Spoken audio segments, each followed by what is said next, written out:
बिस्मिल्लाहिर्रहमानिर्रहीम अस्सलामु अलैकुम नाजरीन। आज का जो मेरा मौजू है वो है कि गंदम का जो हम बीज बनाते हैं वो किस महीने में बनाना चाहिए, कैसे बनाना चाहिए और उसका तरीका क्या है।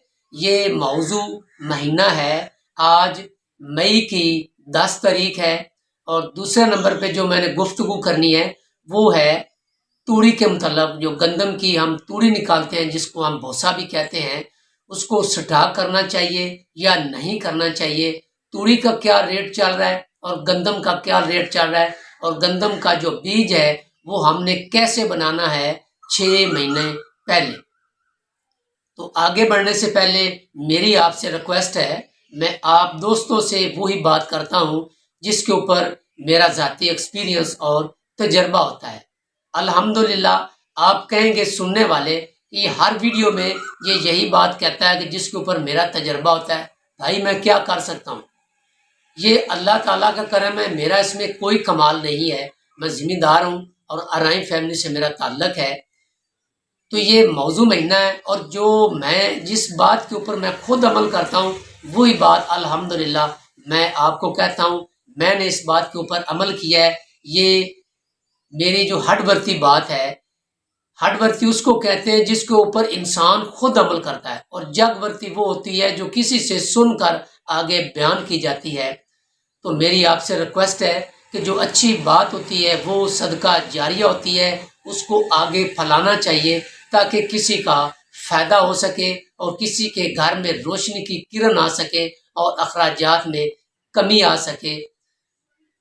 तो आगे बढ़ने से पहले मैं दोबारा वापस जाना चाहता हूँ असल मौजू की तरफ। वो ये है कि जिस घर की, जिस दोस्त की आपको गंदम पसंद है अपने इलाके में, आप उसके घर जाएं, क्योंकि तमाम ज़िम्मेदारों ने, किसानों ने वो गंदम तकरीबन 80% वो उठा ली है। उन्होंने वो जो पेड़ है वो गागू लैने, लिहाजा सानू चाहिए है कि असीं उन्हां दोस्तां दे कोल, असीं उन्हां रिश्तेदारां दे कोल जाइए जिन्हां दी कणक असीं अख नाल वेखी है कि जिहड़ी सही उगी हुई है, बराबरां ते है, जिंदे विच कोई कमी पेशी नहीं, जिंदे विच कोई रले वाली गल नहीं है। उन्हां कोल जाके ते उन्हां नूं कह देवीए कि साडे कोलों तुसीं गंदम 5 मण साडी लै लो ते 5 मण गंदम तुसीं सानू आपदी दे दिओ, ताकि वो गंदम असी बीज बना लीए। बजाय असी नवंबर के महीने, अक्तूबर के महीने, दसंबर के महीने इन्हां दिनां दे असी महकमे कोलों मुल लवांगे, सानू उनका कोई फायदा नहीं है। जिहड़ी गंदम हुण 2200, 2300, 2100 के हिसाब नाल सेल होंदी पई है, ये जदों असी इसे गंदम का बीज महकमे दे कोलों, किसी आड़ती दे कोलों या किसी स्प्रे सेंटर तो असी खरीदांगे, उन्होंने सानू इहो ही गंदम 5000 तो मण देनी है। तोड़े उन्हें छुपवा के रखे होंदे ने कंपनी कोलों, उन्हां दे विच उन्हां ये गंदम फिट कर देनी है। 50 किलो का बैग बना के देंदे ने ते साडे कोलों उन्होंने पैसे लै लेने ने, फलां कंपनी का बीज है, ए फलां कंपनी का बीज है।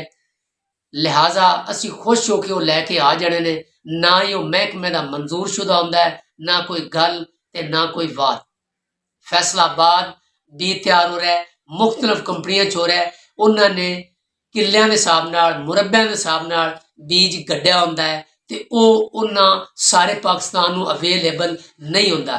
बाकी तुहाडे ते मेरे वर्गे वो बूटी लाते ने, उन्होंने थैले वो छुपवा लेंदे ने।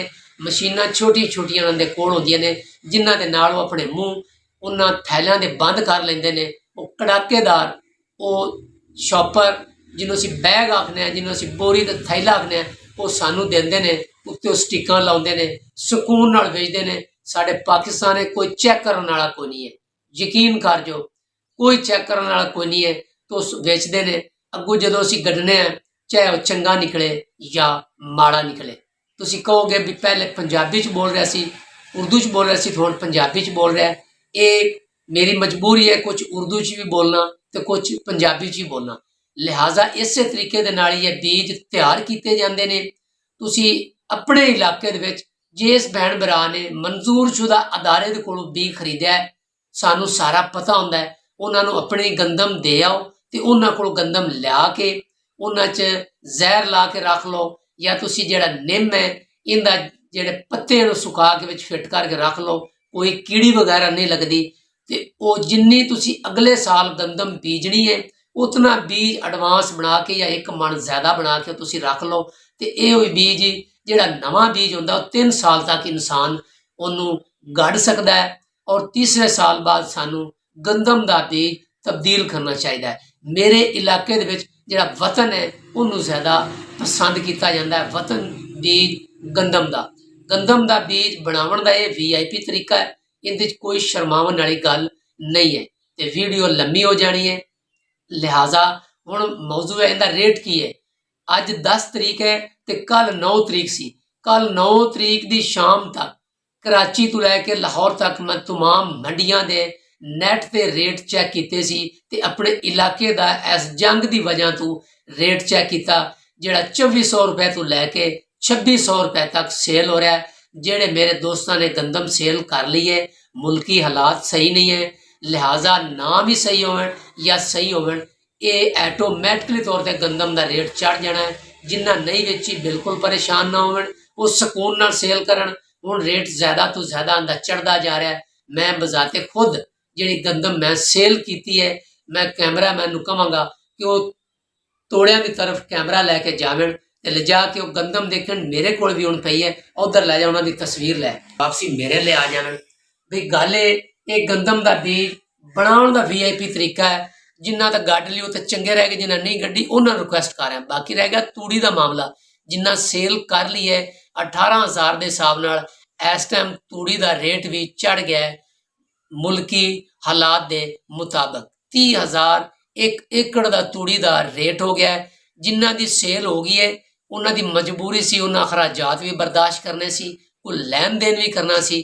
ਜਿਨ੍ਹਾਂ ਦੀ ਸੇਲ ਨਹੀਂ ਹੋਈ ਹੈ ਉਹ ਬਿਲਕੁਲ ਉਹਨੂੰ ਲਿੰਬ ਦੇਵਣ, ਉਹਦੀ ਧੜ ਬਣਾ ਕੇ ਉਹਨੂੰ ਮਹਿਫੂਜ਼ ਕਰ ਲਵਣ, ਪਰੇਸ਼ਾਨ ਨਹੀਂ ਹੋਣਾ। ਠੀਕ 1 ਮਹੀਨੇ ਤੋਂ ਬਾਅਦ ਤੂੜੀ ਦਾ ਰੇਟ ਵੀ ਅਸਮਾਨਾਂ ਤੇ ਚੜ ਜਾਣਾ ਹੈ। ਤੇ ਜਦੋਂ ਨਵੰਬਰ ਦਾ ਮਹੀਨਾ ਆਉਣਾ ਹੈ ਉਸ ਤੋਂ ਬਾਅਦ ਜਨਵਰੀ ਦਾ ਇਹੋ ਤੂੜੀ ਜਿਹੜੀ ਹੈ ਅਲਹਮਦੁਲਿਲਾ 1000 ਰੁਪਏ ਮਣ ਦੇ ਹਿਸਾਬ ਨਾਲ ਸੇਲ ਹੋਣੀ ਹੈ। ਹੁਣ ਪਰੇਸ਼ਾਨ ਨਾ ਹੋ, ਹੌਸਲੇ ਤੋਂ ਕੰਮ ਰੱਖੋ, ਬਿਲਕੁਲ ਬੰਦਾ ਮਰਦਾ ਨਹੀਂ ਹੈ। ਉਨੀ ਕਿ ਤੁਸੀਂ ਸੇਲ ਕਰ ਲਓ ਜਿੰਦੇ ਨਾਲ ਤੁਹਾਡਾ ਘਰ ਦਾ ਗੁਜ਼ਾਰਾ ਹੁੰਦਾ ਹੈ। ਬਾਕੀ ਇਨਸਾਨ ਮਜ਼ਦੂਰੀ ਕਰਕੇ ਵੀ ਆਪਣਾ ਗੁਜ਼ਾਰਾ ਕਰ ਸਕਦਾ ਹੈ। ਅਸੀਂ ਲੋਕਾਂ ਨੇ ਤੇਜ਼ੀ ਦੇ ਨਾਲ ਗੰਦਮ ਵੀ ਸੇਲ ਕਰ ਦਿਓ, ਤੇਜ਼ੀ ਦੇ ਨਾਲ ਤੂੜੀ ਵੀ ਸੇਲ ਕਰ ਦਿਓ, ਸ਼ਾਇਦ ਕਦੀ ਉੱਡ ਨਾ ਜਾਵੇ ਅਸਮਾਨਾਂ ਤੇ। ਭਾਈ ਤੁਸੀਂ ਦਿਹਾੜੀ ਕਰੋ, 1000-1200 ਰੁਪਏ ਦਾ ਦਿਹਾੜੀ ਵੀ ਮਿਲ ਜਾਂਦੀ ਹੈ। ਉਹ ਕੌਮਾਂ ਤਰੱਕੀ ਕਰਦੀਆਂ ਨੇ ਜਿਹੜੀ ਮਜ਼ਦੂਰੀ ਕਰਕੇ ਲੈ ਆਉਂਦੀਆਂ ਨੇ। ਮੈਨੂੰ ਉਮੀਦ ਹੈ ਤੁਹਾਨੂੰ ਤੂੜੀ ਦਾ ਵੀ ਪਤਾ ਚੱਲ ਗਿਆ ਹੋਵੇਗਾ ਤੇ ਗੰਦਮ ਦਾ ਵੀ ਪਤਾ ਚੱਲ ਗਿਆ ਹੋਵੇਗਾ, ਉਹਦਾ ਰੇਟ ਕੀ ਚੱਲ ਰਿਹਾ ਹੈ ਤੇ ਉਹ ਅੱਛੀ ਗੰਦਮ ਬੀਜ ਕਿਸ ਤਰੀਕੇ ਨਾਲ ਬਣਾਉਣਾ ਹੈ। ਤੇ ਮੈਂ ਇਜਾਜ਼ਤ ਚਾਹਨਾ, ਅੱਲਾ ਹਾਫਿਜ਼।